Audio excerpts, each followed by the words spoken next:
todos, né? Vamos lá então. Vamos começar com uma corrida leve. Só que a corrida leve, ela vai ser no lugar. Então eu vou começar a correr no meu lugar. Como é que eu corro?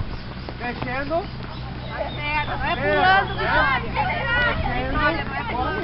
Mexendo o joelho. Ah, eu corro de mão no bolso. Esse é o novo jeito de correr agora.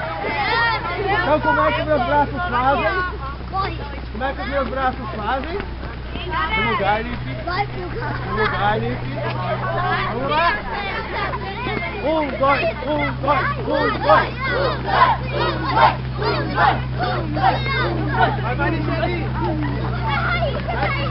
Vamos, no lugar, no lugar. Eu vou ser atropelado aqui na frente.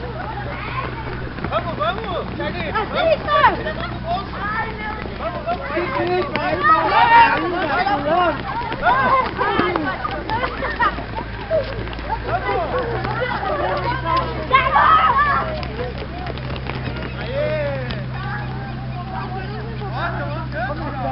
Tá esquentando, né? Que é isso?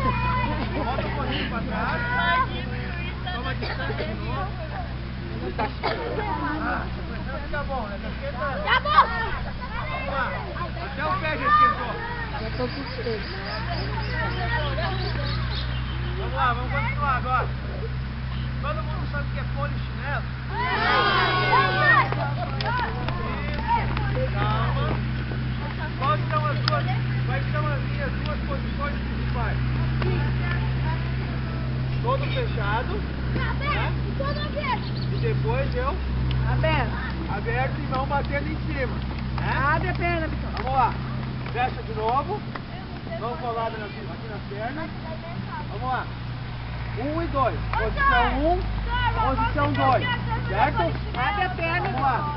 1, 2. 1, Vitória, abre Dois. e fecha a perna. 1, Fecha a perna. Abre a Dois. perna agora, Vitória. Fecha a perna, Vitória. Abre a perna. 2. Fecha a perna.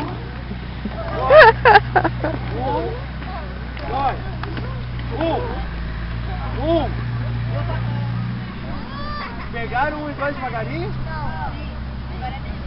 Agora vai ser um pouquinho mais ligeiro. Eu já estou começando a ficar querendo tirar a roupa já. Agora nós vamos pegar um pouquinho mais rápido. Não, Vitória, você abrir a perna. Posição 1. Fecha a perna, Vitória. Perna fechada. 2. Abre a perna. 1.